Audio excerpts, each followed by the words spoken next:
Pernahkah Anda bertanya-tanya bagaimana mungkin sebuah kitab suci yang ditulis lebih dari 1400 tahun yang lalu bisa mengungkap rahasia alam semesta yang baru saja ditemukan oleh sains modern?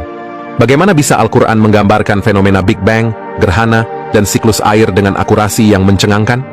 Di video ini, kami akan mengungkap kebenaran ilmiah dalam ayat-ayat Al-Quran yang akan membuat Anda terkejut dan kagum.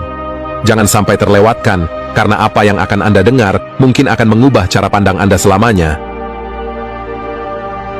Assalamualaikum warahmatullahi wabarakatuh. Sobat channel Kabar Langit, pada kesempatan kali ini, kita akan menelusuri ayat-ayat Al-Quran yang terbukti kebenarannya secara saintifik.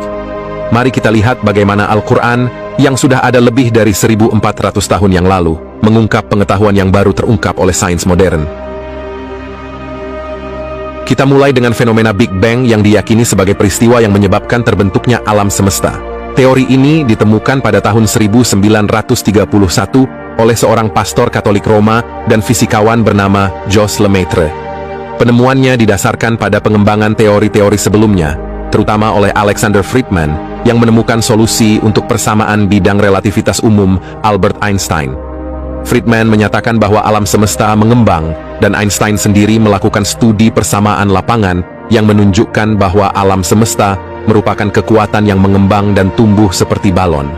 Menariknya, teori Big Bang ini sudah disebutkan dalam Al-Quran, surat Al-Anbiya ayat 30, yang menyatakan, "Dan apakah orang-orang kafir tidak mengetahui bahwa langit dan bumi keduanya dahulu menyatu, kemudian kami pisahkan antara keduanya?" Penjelasan lengkap tentang teori ini bisa ditemukan dalam buku The First 3 Minutes, karya Steven Weinberg. Bergerak ke topik berikutnya, model geosentris yang dahulu diyakini menempatkan bumi sebagai pusat alam semesta, telah digantikan oleh teori heliosentris dari Nicolaus Copernicus, yang menyatakan bahwa matahari berada di tengah, sementara planet-planet berputar mengelilinginya.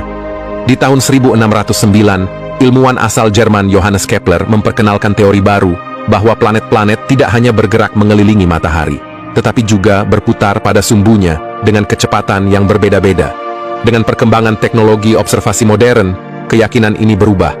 Matahari dan seluruh planet dalam tata surya beredar dalam garisnya. Ini artinya tidak terkecuali matahari. Al-Quran juga menjelaskan fenomena ini dalam surah Yasin ayat 38-40 yang berbunyi, "Dan matahari berjalan di tempat peredarannya. Demikianlah ketetapan yang maha perkasa lagi maha mengetahui." Matahari beredar 150 mil per detik, dan berputar mengelilingi pusat galaksi Bima Sakti dalam jarak 225 hingga 250 juta tahun. Fenomena gerhana matahari dan bulan juga dijelaskan dalam Al-Quran, khususnya dalam surah Al-Qiyamah ayat 8 dan 9 yang berbunyi, "Dan bulan pun telah hilang cahayanya, lalu matahari dan bulan dikumpulkan."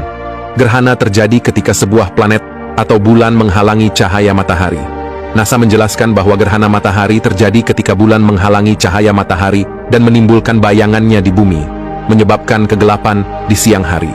Sebaliknya, gerhana bulan terjadi ketika bumi menghalangi cahaya matahari yang mengenai bulan, membuat bulan purnama memudar karena bayangan bumi menutupinya, atau terlihat kemerahan karena atmosfer bumi menyerap warna-warna lain.